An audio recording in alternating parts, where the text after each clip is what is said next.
To Celebrity Radio, it's Alex Belfield in the West End at the fabulous Miss Saigon with two of the biggest stars, not only in this show, but in the world of musical theatre. John Briones, how are you? Hi, I'm good. And of course, Alistair Brammer, how are you? Very well, mate, very well. Guys, congratulations. Firstly, I saw the show about 3 or 4 weeks ago. I declared it the greatest musical performance in history. Whoa. I thought it was magnificent. Seriously, congratulations. Thank you. Yeah, thank you very much. You're both at the top of your game, and to see such talent in one room is such a blessing. There's so much crap out there. I mean, there's no phoning it in, is there? You've got to be there, you've got to be present, and you've got to knock it out. It isn't one of those shows that you can give 65%. There are shows that you can. I shouldn't say that, but there are. This is certainly not one of them. Absolutely, because, you know, if you're not going to do it 100%, why do it, right? And especially with this material, you're doing a lot of disservice to a lot of people who lived it if you don't. This piece matters. It's got a real story and a real heart to it. Of course, it's a love story, and that's what we have to do. Firstly, fall in love with you. And what I said in my review was that you have mastered the art of that, of making people like you, that charm you have on stage. It's something I've never felt being attractive. Could you explain that feeling to me as a ginger person? Yeah. I'm lucky I've got a girlfriend. Without her, I'd be screwed. Literally. No, yeah. Well, of all the roles in the show, it's the one that could be seen as, I don't want to say the easiest, but do you know what I mean? It's the one that's got the least kind of like Kim goes through so much, and John's character is so characterful. Chris can be seen as the sort of Winky Prince character, but actually he's got a lot of baggage himself, and he goes through a hell of a journey. You've just got to fall in love with the girl. I don't know, you just got to try and do it. And Eva's very easy to fall in love with. She's lovely. It was obvious to me that your next role will be Jean Valjean in Les Mis, because it's so obvious that you're right for that role. You have a way of making the audience care.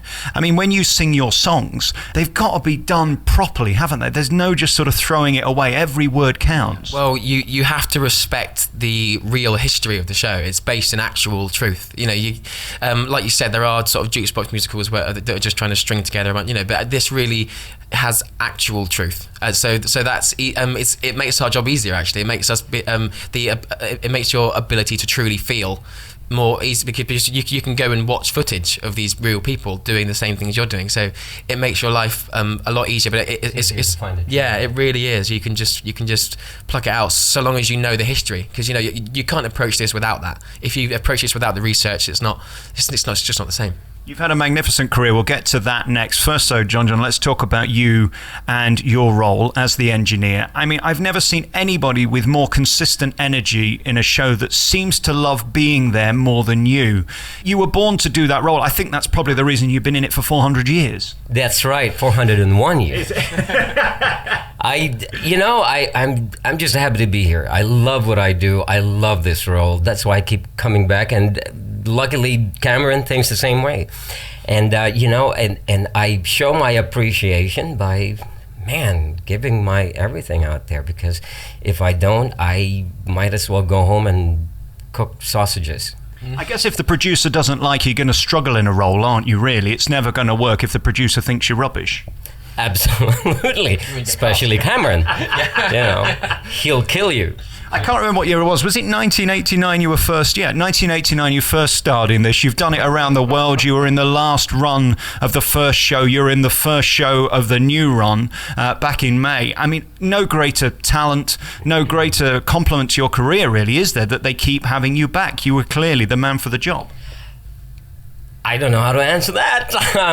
Like I said, I'm blessed. I'm fortunate that Cameron saw me again and saw that I can do some more for the role, and I'm here and I'm giving it what I can, because, like I said, it's a tribute to all the other engineers who've done this show and all the other people who've done this show, to just tell it correctly and tell it with passion and not take a break. If I may, though, if I may, it's the same way in which Cameron looked for a new person to play Madame Thénardier in The Les Mis 25th, and he had to go back to Jenny Galloway, because it's you see a person do it so well that then trying to find a new person is just not possible. And I think that you do such a definitive character of the engineer that you just couldn't find anyone better. I agree. I mean, what's also interesting about it, when you come on with that American Dream, the last time I saw somebody do something like that in a theatre was Nathan Lane, when he was in The Producer, and he did that song Betrayed. They call it the 11 o'clock number, right towards the end, where he recaps the entire show over about 9 minutes. There's a feeling of that when you do it. I mean, it goes on and on and on, and it gets bigger and bigger and bigger. The moment before that first note starts, how do you feel? Is it one of terror or excitement? You know, that number is, it can go either way. It can go really wrong or it can go really great. That's why every time I start that number, I take a deep breath, because you need to ground yourself, and because you have a story to tell. And when you're grounded and when you are relaxed, the crowd relax with you, and then you take them on a ride. It goes up and then up again and then up again and then up again, and I think it's easier that way when you're grounded. And man, I don't know, I'm Asian, you know, it's so hard to find roles for me, but man, this is for any actor, not just Asian. This role is, you know, it was certainly kismet you getting it, and you do it so beautifully. Let's just talk about the show as a whole. What I loved firstly in the audience was there were 7-year-olds on this side, there were 89-year-olds on this side. It's stunning how this has mass appeal. I've already said it's credible. We then look at the staging of it and the lighting. It is just beautiful. I mean, Cameron does know what he's doing.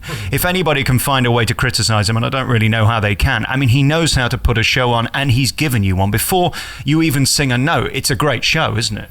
Yeah, I've seen. I don't tend to read the reviews, but I did see one that said that they were disappointed with the helicopter, and I'm like, come on, short of having a real helicopter fly in through the back through the auditorium. And I'm sure he did consider that at some point. He can afford it, I'm sure, but it's just funny a helicopter small enough. Health and Safety said no real helicopters. Yeah, it's crazy. It's like it's very filmic as well.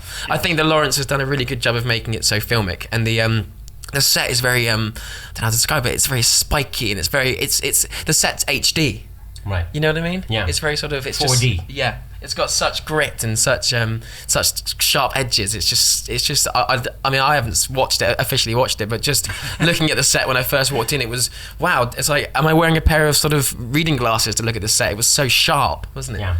Now, when you're stood on that stage and that pin focus hits you for the first time, firstly, it's a cavernous theatre. It's huge, one of the biggest in the West End, which is great for you because you can pack audiences in. When you're stood there and you look out and it's all about you, what does it feel like? Is it exhilarating, or are you just thinking, how am I going to do this? Is it going to be there? Do you wake up in the morning and worry that? No, it's never a vocal thing. It's always, for me, it's always character first, and the vocal just sort of happens. And some of the best people I've ever seen, the vocals are not perfect. There's something boring about seeing someone just sing something perfectly, and it never entertains me. What entertains me is watching Bernadette Peters break down, or if your character's tired, they sound tired. If your character's ill, they sound ill. It's relatable. Yeah. Totally, so I don't worry about the voice. If it isn't there, I worry about becoming ill, and if I'm ill, I'll go off the show. I've got a very good understudy in Nawashi, but I don't worry about my voice not being perfect. I like it that way. The question I have to ask both of you is, do you consider why you? I mean, we alluded to it earlier. There are a million people out of work in show business who would bite their arms off to do this. They'd probably pay them, let alone do it for free. And they chose you, and they're paying you to be here. They've re-signed you. This show's a sellout. It's had the greatest reviews in years. Why you? You know, a lot of actors will be offended if I say this, but you know, I was lucky. But the thing is, I'm a hardworking, lucky survivor. And you know what? I was there at the right time. Maybe I caught Cameron at the right moment. I sang everything fell into place. But at the same time, the talent is given. Everyone who's auditioned for this part, I know a lot of them, and they're so talented. I just caught the break at the right moment. And again, I wonder how you get through it physically. Here we sit on the worst day I could possibly have asked for an interview. It's a Thursday, you've got a matinee at 2:30, you've got the show to do again tonight. The physical strain, I mean, you don't have every song in the show, but the songs you do have are enormous, and your energy has to be boundless. How are you feeling physically now, and how do you prepare for that? You know, thank God for rehearsals, because rehearsals prepare you for anything. And then the gradual, when you get into the groove of performing, and then you build your muscles. And now, you're even when you're, like you said, imperfect on that day, you know how to do it. You know how to get through that number. You know how to feel it. And you use that sometimes. You use all those imperfections to tell your story. It's an acting challenge, isn't it? If someone said to me, "You've got to, you've got to play Chris the same as you normally do, but you've lost your top 2 octaves," no. You go, "Okay, let's give this a go." It's a challenge. It is possible. Well, I mean, yeah. You just have to find a creative way of respecting the music, respecting the story, respecting the character, and portraying it. I mean, I'm making it a bit too literal by saying top 2 octaves, but just by giving yourself obstacles, whether you're feeling down that day, it's whatever it is, it's fun to go, right. Okay, let's try and give a version of this character, and that's why it changes, and that's why we can do year contracts too. Right. Because otherwise it would get boring. But the fact that you come in with a different idea every day because you have to, because you might be in a different mood that day. You might be going through a breakup. You might be trying to move house. Whatever it is. But it all affects it. But it keeps it fresh. It keeps me on my toes. I love it. Did you ever think it would be this good and this successful? Because what could be better? I'm not saying your career's over at this point, but I mean, this is an amazing place to be at your age, isn't it? Yeah, I don't know. I don't know what could be better. If you asked me 4 years ago what my dream role would be, it was Chris in Miss Saigon. So I don't know what to do next. I'm worried. Is he too young to retire at this age, do you think? For me, I just want to work. I just want to keep doing this. I just want to have fun, and But what's interesting about you and your career, I mean, you're LA based anyway, an interesting place to be, but I mean, you're successful in so many fields. So few people can actually stand on a stage, do TV, make films. You're an all-rounder, aren't you? I mean, you're more than the triple threat. Thank goodness for that. I love my life. I love where I am, and I'm in a happy place right now. Yeah. You should be. Your performance, both of you, is spectacular. To be in the presence of genuine talent always inspires me. I leave so many theatres where I think I could maybe have done that role. Trust me, if I could do the role, it shouldn't be on the stage. You two are just mind-blowing. The energy you give and the talent you've got and the voices are incredible. This show, as far as I'm concerned, is the only show to see this year if you come into the West End. It's called Miss Saigon. It's on at the Prince Edward Theatre. Guys, thank you for talking to me. Thank you. Thank you.